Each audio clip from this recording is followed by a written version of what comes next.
యిర్మీయా గ్రంథము 26వ అధ్యాయం. యోషీయా కుమారుడును యూదారాజునగు యెహోయాకీము ఏలుబడి ఆరంభములో యెహోవా యొద్ద నుండి వాక్కు ప్రత్యక్షమై ఈలాగు సెలవిచ్చెను. యెహోవా ఆజ్ఞ ఇచ్చినదేమనగా, నీవు యెహోవా మందిరావరణములో నిలిచి నేను నీకాజ్ఞాపించు మాటలన్నిటినీ యెహోవా మందిరములో ఆరాధించుటకై వచ్చు యూదా పట్టణస్థులందరికీ ప్రకటింపుము. వాటిలో ఒక మాటైనను చెప్పక విడవకూడదు. వారి దుర్మార్గమును బట్టి వారికి చేయదలిచిన కీడును చేయక నేను సంతాపపడునట్లుగా వారు ఆలకించి తమ దుర్మార్గము విడిచుదురేమో.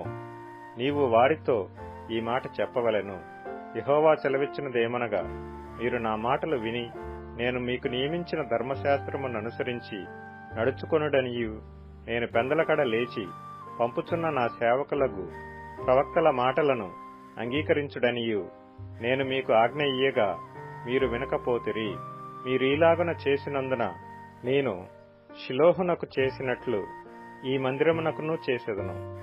ఈ పట్టణమును భూమి మీదనున్న సమస్త జనములకు శాపాస్పదముగా చేసెదను.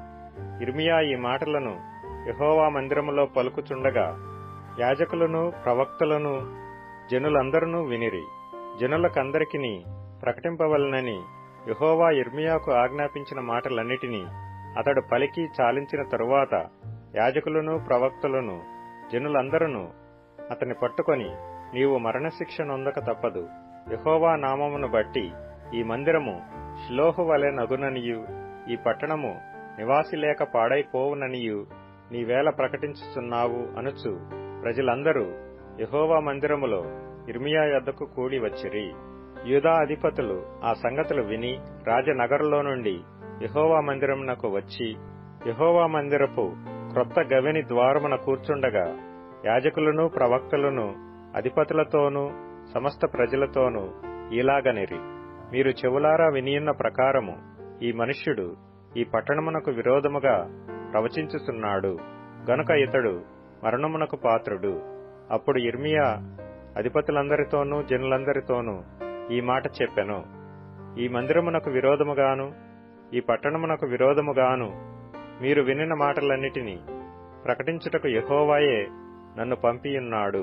కాబట్టి యెహోవా మీకు చేసెదనని తాను చెప్పిన కీడును గూర్చి ఆయన సంతాపపడునట్లు మీరు మీ మార్గములను మీ క్రియలను చక్కపరుచుకొని మీ దేవుడైన యెహోవా మాట వినుడి. ఇదిగో నేను మీ వశములోనున్నాను. మీ దృష్టికి ఏది మంచిదో ఏది యుక్తమైనదో అదే నాకు చేయుడి.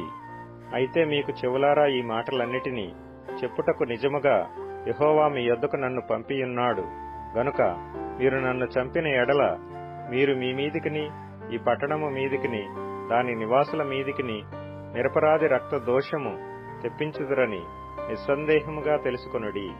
కాగా అధిపతులను జనులందరూ యాజకులతోనూ ప్రవక్తలతోనూ ఇట్లనిరి, ఈ మనుష్యుడు మన దేవుడైన యెహోవా నామమును బట్టి మనకు ఈ సమాచారము ప్రకటించుచున్నాడు గనుక ఇతడు మరణమునకు పాత్రుడు కాడు.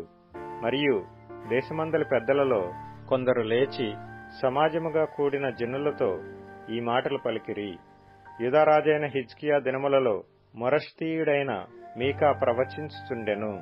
అతడు యూదా జనులందరితో ఇట్లు ప్రకటించుతూ వచ్చెను, సైన్యములకు అధిపతియగు యెహోవా ఇలాగు సెలవిచ్చుచున్నాడు, చేను దున్నబడునట్లు మిమ్మును బట్టి సియోను దున్నబడును, యెరూషలేము రాళ్ల కుప్పలగును, మందిరమున్న పర్వతము అరణ్యములోని ఉన్నత స్థలముల వలె అగును. అట్లు పలికినందున యూదారాజైన హిజ్కియా అయినను యూదా జనులందరిలో మరి ఎవడైనను అతని చంపిరా? యెహోవా వారికి చేసేదనని తాను చెప్పిన కీడును చేయక సంతాపపడునట్లు రాజు యెహోవా యందు భయభక్తులు కలిగి యెహోవా దయను వేడుకొనెను గదా. మనము ఈ కార్యము చేసిన ఎడల మన మీదికే గొప్ప కీడు తెచ్చుకొందుము అని చెప్పిరి.